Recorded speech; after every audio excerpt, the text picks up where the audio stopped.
గజేంద్ర మోక్షం అంటే ఏమిటో ఈ వీడియోలో తెలుసుకుందాం. పూర్వం ఇంద్రద్యుమ్నుడు అనే మహారాజు పాండ్య దేశాన్ని పరిపాలించేవాడు. ఆయన పరమ విష్ణు భక్తుడు. ఒకనాడు చందనా పర్వతం మీద కూర్చుని శ్రీమన్నారాయణుడికి తపస్సు చేస్తున్నాడు.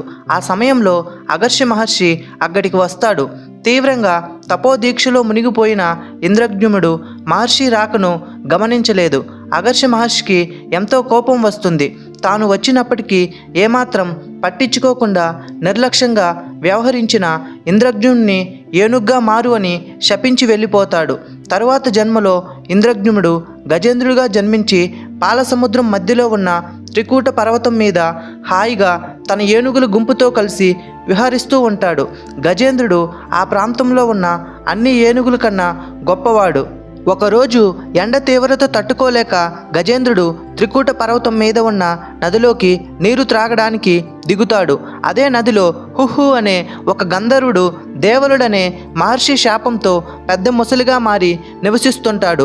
గజేంద్రుడు నదిలో నీరు త్రాగుతుండగా అందులో ఉన్న ముసలి ఒక్కసారిగా గజేంద్రుడి కాలు పట్టుకుంటుంది. దాంతో గజేంద్రుడు భీకరంగా అరుస్తాడు. అతనితో వచ్చిన ఏనుగులు గుంపంతా పారిపోతాయి. గజేంద్రుడు ముసలి పట్టుకు చిక్కి ఏమాత్రం కదల్లేక తన శక్తి అంతా తీసుకొని ముసలితో పోరాడతాడు.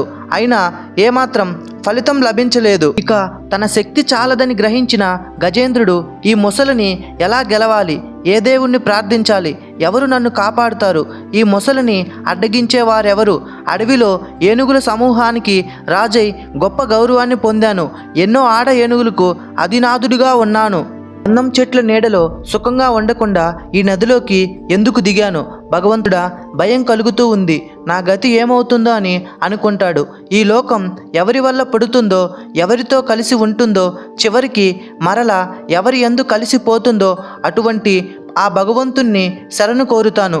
శాశ్వతంగా అఖండమైన రూపంతో ప్రకాశించే ఆ దేవదేవుణ్ణి తలవంచి ప్రార్థిస్తాను.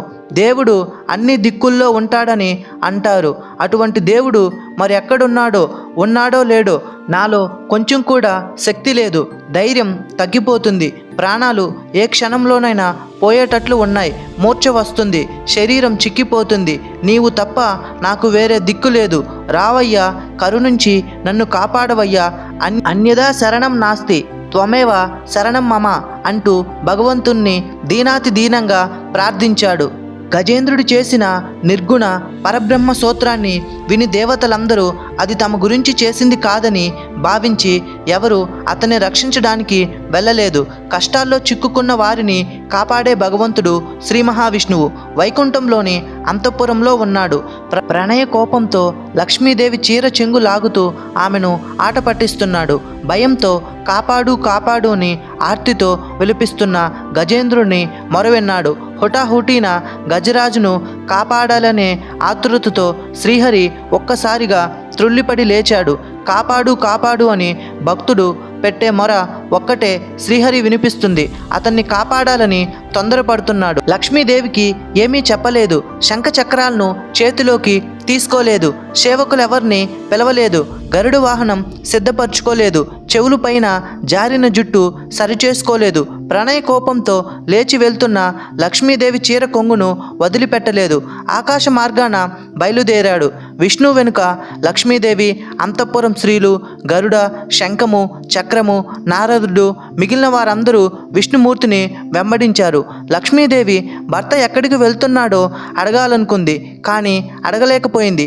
ఆకాశ మార్గాన వెళ్తున్న విష్ణుమూర్తిని చూస్తున్న దేవతలు నమస్కారాలు చేశారు.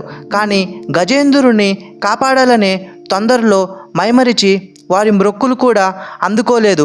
అలా బయలుదేరి వెళ్ళిన నారాయణుడు త్రికూట పర్వతం చేరాడు.